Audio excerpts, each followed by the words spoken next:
लाखों करोड़ों दुरूद व सलाम हो मोहम्मद सल्लल्लाहु अलैहि वआलिहि वसल्लम पर और उनकी आल पर। अल्लाह पाक की सारी नेमतें और रहमतें नाजिल हों मेरे तमाम देखने और सुनने वाले नाजरीन पर। अस्सलामु अलैकुम वरहमतुल्लाहि वबरकातुहू। नाजरीन, गुज़श्ता वीडियो में दज्जाल के बारे में कुछ इब्तदाई हालात बताए थे। आज जो जिक्र होगा वो दज्जाल के खरूज से है। दज्जाल के निकलने से पहले दुनिया की हालत बहुत ज़्यादा ख़राब हो जाएगी।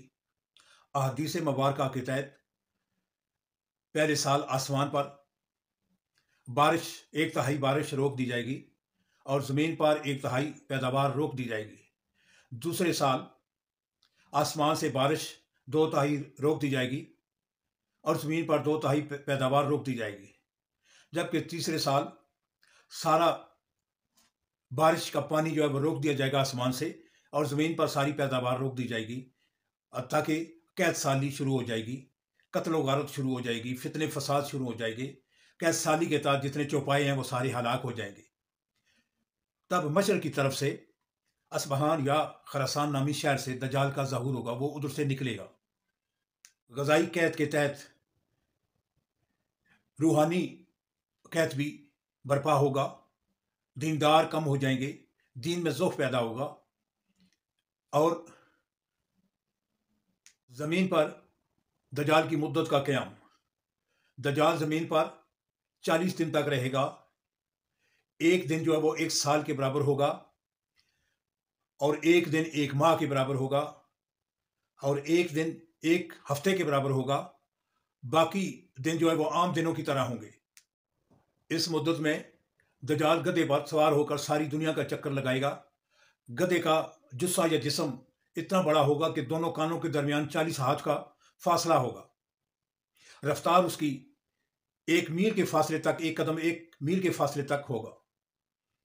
और कोई ऐसी जगह, पहाड़ी, सहराई, मैदानी कोई जगह ऐसी नहीं होगी जहां पर वो नहीं पहुंचेगा।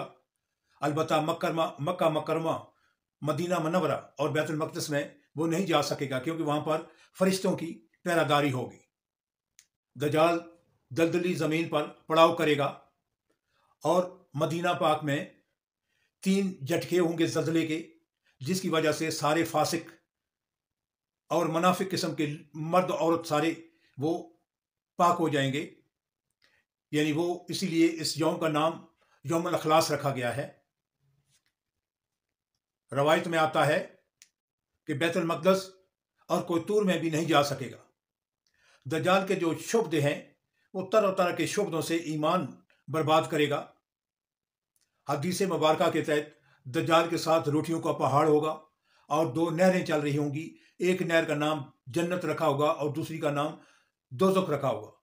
लेकिन चूंकि वो झूठा है, इसलिए हर चीज़ उल्टी होगी। जो जन्नत की नहर बताएगा वो दोज़ख होगी और जो दोज़ख नहर बताएगा वो जन्नत होगी।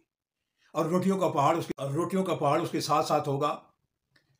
इसी के कहने पर आसमान से बारिश होगी और लोगों के सामने एक शख्स को वो कत्ल करेगा और फिर दोबारा जिंदा करेगा। यही उसका शुबदा होगा। और दज्जाल की जो मौत है वो दज्जाल के फितनों से तंग आकर जो ईमानदार हैं वो भागकर एक दुखान नामी पहाड़ जो है वो उस पर पनाह लेंगे। दज्जाल उसका घेरा कर लेगा और इस असना में अल्लाह पाक हज़रत ईसा अलैहिस्सलाम का नज़ूल फरमाएगा। हज़रत ईसा अलैहिस्सलाम को देखते ही दज्जाल इस तरह घुलना शुरू हो जाएगा जिस तरह पानी में नमक घुलना शुरू हो जाता है। और एक मकाम है जहाँ पर, उस मकाम का नाम लुद है, वहाँ पर हज़रत ईसा अलैहिस्सलाम उसको कत्ल कर देंगे और जितने भी पैरोकार हैं दज्जाल के वो सब को कत्ल कर देंगे और इस तरह दज्जाल का वो फितना ख़त्म हो जाएगा।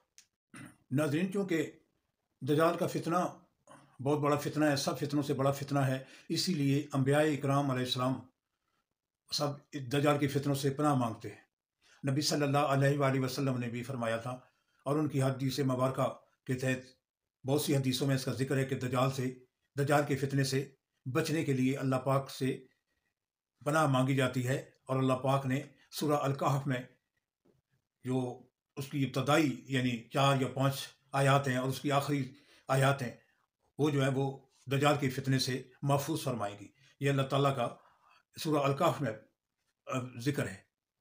तो नाजरीन, दज्जाल का खात्मा जो है वो हज़रत ईसा अलैहिस्सलाम करेंगे।